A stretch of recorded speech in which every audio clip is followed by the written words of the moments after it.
uso da vírgula costuma gerar muitas dúvidas para estudantes e profissionais por conta de suas várias funções. Há quem use de mais e há quem use de menos. Além disso, nós sabemos que quando utilizada de forma incorreta, a vírgula pode gerar muita confusão. Isso porque ela pode alterar completamente o sentido de uma frase. É provável que você tenha aprendido que a vírgula serve para indicar uma pausa e, por isso, segue o ritmo de fala, ou seja, precisou respirar, coloca uma marcação. Mas essa referência é equivocada, afinal, cada um fala de um jeito diferente. Imagina como seria o texto de um asmático. Não tem sentido, não é verdade? Então, não tem jeito. Para saber usar a vírgula corretamente, é preciso entender qual a sua função na frase e ficar de olho nas regras. E é sobre isso que falaremos aqui. O bom uso da vírgula é um importante recurso para organizar sintaticamente o texto e tornar as ideias mais claras e precisas. Por isso, é importante conhecer as funções da vírgula para, a partir daí, entender as regras de seu uso, evitando deslizes que podem afetar consideravelmente o sentido da frase. Vamos lá? Qual a função da vírgula? A vírgula pode assumir diversas funções dependendo do contexto de seu uso. Vamos ressaltar duas funções básicas. A primeira consiste em indicar que duas palavras são vizinhas, mas não estão interligadas. É uma função de separação. Exemplo: ele está vomitando amor. Ele está vomitando amor. Sem a vírgula, o sentido é de que o locutor está falando que o bebê está regurgitando amor, no sentido metafórico. Amor é o objeto direto do verbo vomitar. Com a vírgula, amor passa a ser vocativo, isto é, o interlocutor da frase, a quem o locutor se dirige. Nesse caso, a vírgula mostra então que essas duas palavras, vomitando e amor, apesar de estarem uma ao lado da outra, não estão interligadas. E essa é a função magna da vírgula. A segunda função que vamos destacar aqui é a função de intercalação, ou seja, a vírgula marca onde começa e onde acaba a inclusão de uma palavra ou de uma expressão entre dois termos que estão interligados. Para entender melhor essa função, vamos lembrar o que é a ordem direta em português. A ordem direta é a ordem padrão de construção de frases em um idioma. Ela existe em todos os idiomas, mas é claro, ela não é a mesma em todos eles. Na nossa língua, utiliza-se a SVO, sujeito, verbo e objetos. Isso significa que, se a frase estiver nessa ordem em que seus termos estão intimamente relacionados, as palavras não devem ser separadas por vírgula. Porque se nós separarmos as palavras por vírgulas, é como se nós estivéssemos dizendo que aquele não é o sujeito do verbo ou que aquele complemento não é o complemento daquele verbo. Percebe? Então, partindo do conhecimento da ordem direta em português, fica mais fácil, porque todas as outras regras serão decorrentes desse entendimento. Vamos pensar. Em português, preferencialmente, utiliza-se a SVO, mas essa ordem não é obrigatória. As palavras podem ser posicionadas de outras formas. Se nós mexermos na ordem direta da frase, nós vamos sinalizar essa inversão ou essa intercalação com vírgulas. Exemplo: os ministros do Supremo Tribunal Federal suspenderam o mandato do presidente da Câmara dos Deputados pela primeira vez na história brasileira. Essa frase está na ordem direta, mas vamos mexer nela, vamos fazer uma inversão. Pela primeira vez na história brasileira, os ministros do STF suspenderam o mandato do presidente da Câmara dos Deputados. Podemos também fazer uma intercalação entre o sujeito e o verbo. Os ministros do STF, pela primeira vez na história brasileira, suspenderam o mandato do presidente da Câmara dos Deputados. Ou ainda, uma intercalação entre o verbo e o objeto. Os ministros do STF suspenderam, pela primeira vez na história brasileira, o mandato do presidente da Câmara dos Deputados. Viu como funciona? Quando se usa a vírgula? Como vimos, para indicar a inversão ou a intercalação, o uso da vírgula é obrigatório. Também vimos que a vírgula pode separar, isto é, isolar termos como vocativo. Francisco, o assaltante de joias foi pego pela polícia. Alguém fala com Francisco e diz a ele que o assaltante foi pego pela polícia. O termo Francisco é vocativo. Ou isolar o aposto. Francisco, o assaltante de joias, foi pego pela polícia. Alguém diz que Francisco foi pego pela polícia. O termo Francisco é sujeito, assaltante de joias é aposto.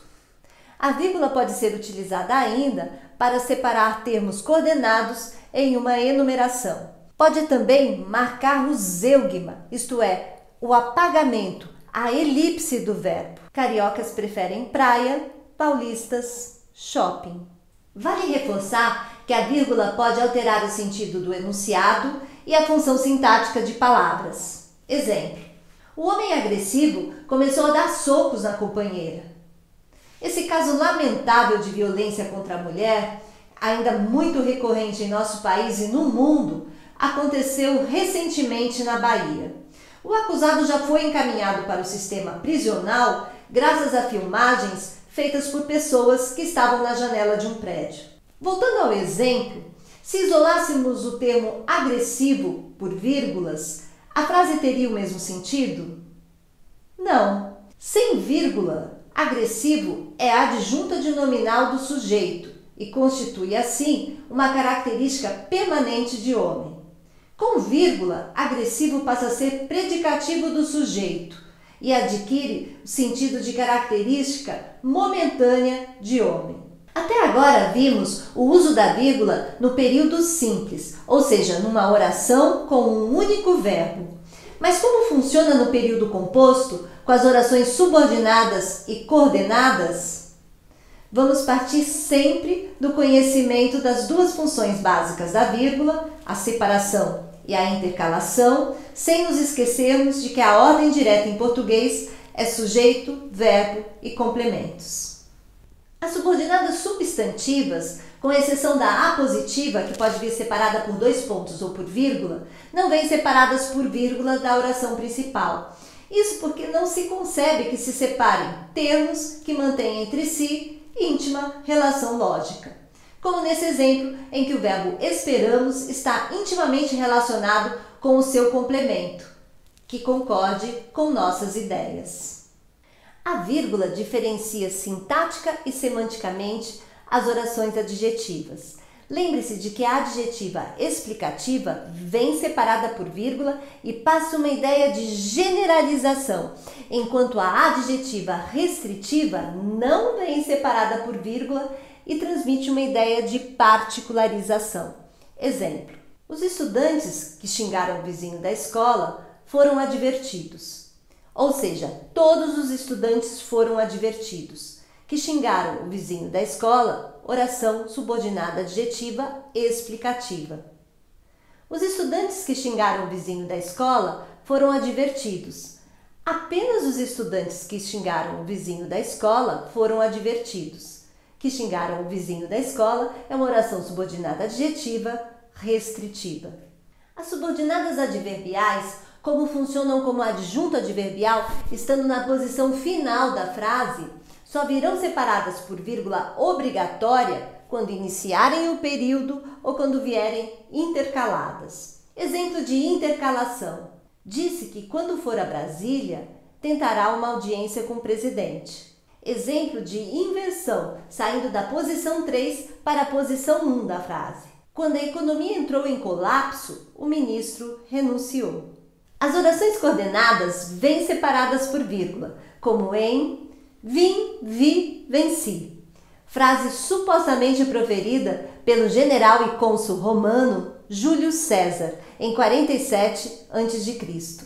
Variações dessa frase são frequentemente citadas e usadas em música, literatura e entretenimento em geral, para se referir a uma rápida e indiscutível vitória.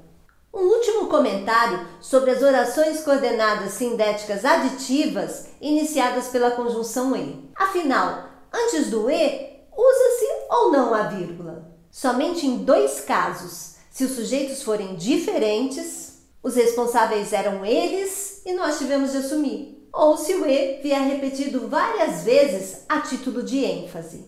Exemplo: e falou, e pediu, e insistiu. Muito bem, a partir do que vimos, podemos concluir que a vírgula é importante, por exemplo, para explicar ou ressaltar informações. Além disso, ela ajuda a desfazer frases ambíguas e dar o sentido correto para o que você quer dizer. A utilização correta da vírgula é uma das competências que funcionam como sintoma de letramento, ou seja, pontuar corretamente um texto é exibir sinais de familiaridade e convivência estreita com a língua culta em sua expressão mais formal. E como é na escrita e pela escrita que se estabelecem as relações mais prestigiosas, qualquer indício de familiaridade com esse sistema é sempre encarado como um traço de distinção social. A vida é feita de começos, pausas e finais. Mas para que insistir tanto em ir direto para o fim? Saiba viver cada fase da melhor maneira possível, sempre absorvendo os ensinamentos de cada uma delas. A vida se torna muito mais bonita quando temos calma e paciência. Mais vírgulas e menos pontos finais. Um beijo e fique ligado, porque aqui a gramática é sempre sem trauma.